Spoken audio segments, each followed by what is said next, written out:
Welcome back. Vice President Kamala Harris set to unveil her economic plan at a speech in Raleigh, North Carolina next hour. She's expected to announce policies that aim to lower the cost of groceries and prescription drugs, expand affordable housing, and cut taxes for the middle class. Joining me now for more is AEI economic policy analyst and CNBC contributor James Pethokoukis.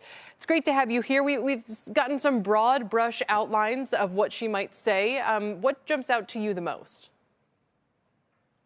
Well, I think the way I look at this is not so much Harris laying out an agenda, but telling a story. And I think when you look at the policies, the story that will end up being told through those policies is that inflation is not the fault of the Biden-Harris administration. It is the fault of these companies, corporate greed, and going forward, I have all kinds of ideas that will tackle inflation. I think that is primarily the story they will tell, because it's clear that that is perhaps the biggest weakness of this campaign is their inflation record and the inflation record of the Biden-Harris administration. What I find interesting as well is I think a lot of the critics who want to say, no, it's the Biden. A lot of the public doesn't want people to go back in time, and to some extent doesn't. I would say they obviously care how we got here, but what they really care about is what's it literally going to look like in 4-6 months' time for the cost of everyday life. What is the story that the Trump administration is going to tell about that? Again, we could debate these policies on their merits, but this is really about competing stories.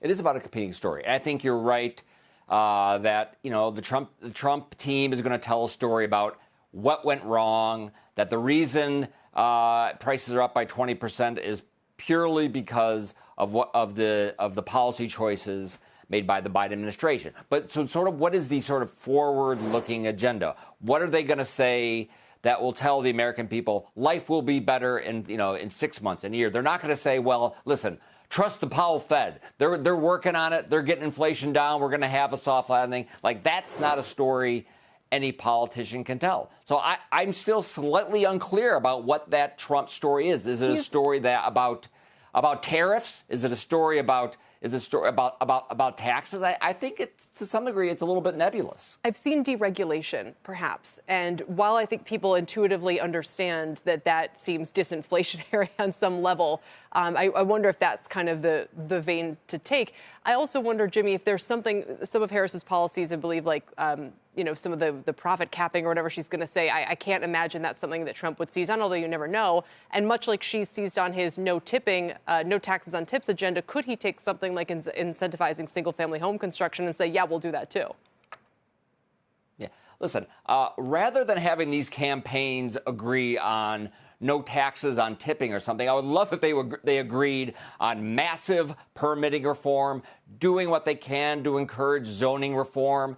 I think those would be fantastic ideas if they combined on. So far, some of the other agreement has been on policies not so great. The tipping. There wasn't a lot of difference between the Biden trade policy, really, and the Trump trade policy. Agreed. That's something Harris might continue. So that kind of agreement, I'm less enthusiastic about. The two things that you said you'd be excited about were permitting reform and zoning reform. And I wonder if that's literally one of each, where you could see a Republican administration and a Trump talking a lot about permitting reform, but I can't imagine a Democrat doing so. And on zoning reform, I can imagine a Democratic candidate getting up there and talking a lot about that. And obviously, Walz is the vice presidential candidate, but I can't imagine a Republican administration necessarily doing so.